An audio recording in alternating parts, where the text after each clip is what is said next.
ay oto ngi nii gaare ay biis ngi fi gaare ay minicar taxi lépp a ngi nii gaare ndax ñëw liggéeyal Cheikh Al Islam vraiment affaire bu am solo moo nekk di xew actuellement fii ci Medina Baye yéen a ko gis kër gi ñu jàkkaarloog xamee ngeen ko mooy kër Cheikh Al Islam Alhaji Ibrahima Niass Baye moom mi woote mbooloo mii moom mi woote liggéey bii ba mbooloo mii wuusu ko vraiment Medina Baye Medina Baye Medina Baye ngi nii Medina Baye ngi nii Sénégal a ngi nii waaw.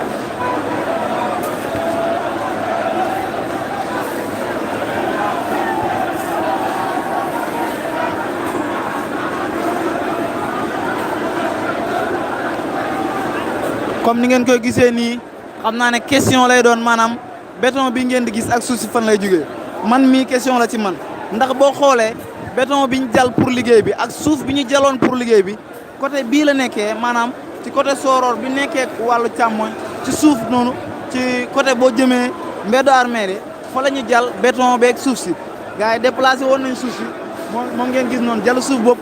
jalu suuf bu mag bi foofu lañ ko déplacé andi ko fii ba béton bi tamit foofu lañ ko déplacé indi ko fii ba léegi nii am na lu fa des ndax gars yi dañ ne fii des na doy na ndax dafa xat mais taxul gars yi bàyyi ndax instant bi yéen a may gis noonu xale jigéen ñeeg góor ñeeg mag ñeeg ndaw ñu ngi def liggéey bu am solo ñu ngi koy déplacé ba léegi di ko indi ngir bañ liggéey bi taxaw kon wax dëgg yàlla affaire bu am solo moo nekk nii mais man sama question bi ma am mooy nit ñi nga xam ne ñoo jógee ci biir dëkk bi nit ñi jógee ci biir dëkk bi instant bii di ñëw yéen a ko seen noonu yéen a ko seen ay paan ay soo fan lañ jëlee suuf bi nga xam ne moom lañ nekk di tibb di indi xaw ma fuñ jugee mais suuf a ngi jugee ci biir dëkk bi di ñëw di dugg ci fii ci liggéey bi yéen a ko gis suuf béton ndox lépp a ngi ñëw yéen a ko gis yéen a leen gis nii maanaam normalement côté bee nga war a jugee booy indi suuf soo xam ne si liggéey bi la bokk indi ko jal ko fii mais d'ailleurs yéen a ngi gis noonu côté bii nga xamante ni ci biir dëkk bi la jugee maanaam côté agence orange bi jàpp xayga daal ci gàttal jëm rond point Medina Baye fa la gars yi di jege jore béton ak suuf di ñëw gisuma fa nag fu ñu dépôt woon suuf gisuma fa fu ñu dépôt woon béton gars yi wax dëgg yàlla fu ñu jëlee béton beeg suuf bi xam naa ne question la ci ñëpp.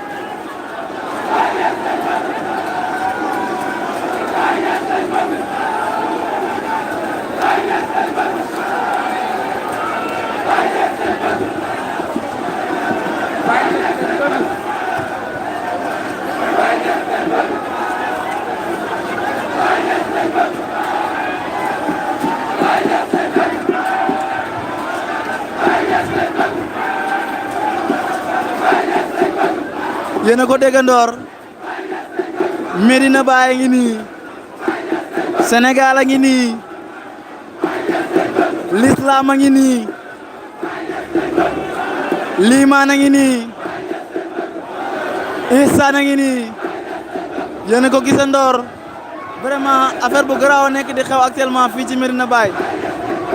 gars yi liggéey gis ngeen ñàkkuñu ndox ñàkkuñu lu ñu lekk ndax gars yi ngeen koy servir nice muy ñu dëkk fii ci Medina Baye ak ñoo xam ne dëkkuñ fi dañoo ñëw fii pour bernde rek moo leen fendi muy ay jigéen wax dëgg yàlla lu am solo.